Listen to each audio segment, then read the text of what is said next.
We're dealing with the western North Atlantic, probably one of the roughest and most dangerous bodies of water on the planet. The search and rescue region reaches into the Arctic, up the wild Labrador coast, and into the reaches of Baffin Bay and Davis Strait. We have the offshore oil industry. Canada's only offshore oil development is Hibernia and the gas fields of Sable Island. They present their own unique challenges.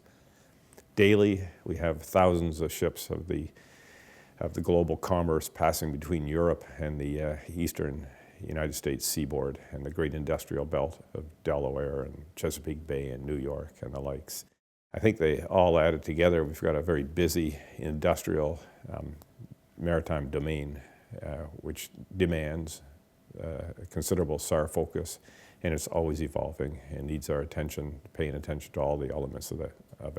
Rescue Coordination Centre is a partnership with the Canadian Coast Guard and Department of National Defence. We have Air Force coordinators as well as Coast Guard members that have a wide variety of experience, whether it be as a pilot or navigator or as a mariner on the ships. They bring a lot of experience and they're extremely skilled and talented at what they do, and ultimately our goal is to bring people that are in distress home to their loved ones. When a call comes into the rescue center, basically the coordinators gather all the information and they determine the level of urgency and what resources are required to be tasked. So they'll plot that on a chart and determine if there's SAR assets available, whether it's assets from 413 Search and Rescue Squadron or 103 in Gander, or a Coast Guard asset or one of our SAR partners, and they'll basically prosecute that case until the situation has been resolved and the people in distress have now been rescued. How you doing? Good. The role of the Canadian Coast Guard in search and rescue is to ensure that there's a federal SAR presence for maritime search and rescue. The coordination part, which is here at the Rescue Coordination Center, the operational part on the water, which would be the marine units, be the land-based or coast-based stations with our lifeboats, and also the operational offshore units. Search and rescue in Canada is a system of systems. There's no one part that's any more important than the other part. I mean, ultimately, in search and rescue, it's to bring people home. So you can break it down to is it most important to get SAR techs on the ground? Is it most important to find the search object? Is it most important to medevac somebody off the boat? All of it is the most important. So to be able to have a system of systems, we need to come together, work together, make sure that our techniques and procedures mesh, make sure that in the end, make sure we know the personalities. When you work with people and you get to know those people, either on a unit level, inter-unit level, or interagency level, then when the time comes and it really counts, you're able to work at peak proficiency. 413 Squadron has an incredible mission. We wake up every morning knowing that the call can come and our crews will launch on a SAR mission so that others will live. This mission is our greatest motivation and our greatest success, and it takes all of us to make it happen. Regular Reserve Force, civilian and IMP. As a SAR pilot, I have a number of fairly significant challenges. The two ones are in two parts. One is managing my crew of 7 on the Hercules, and the other is managing the mission.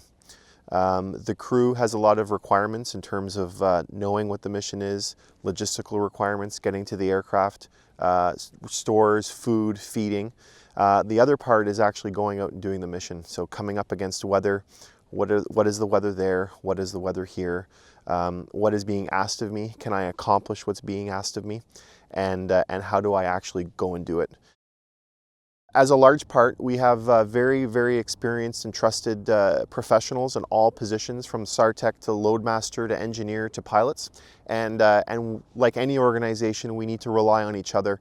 The people that we're responding to SAR, this is anybody from fishermen off the coast to vessels in distress out to sea, to hunters in the Arctic, to recreational kayakers in Gas Bay. So it's a very diverse group of people, and just letting them know, and the people of Canada know, that we're always here and we're always standing by to respond in this large area with search and rescue coverage.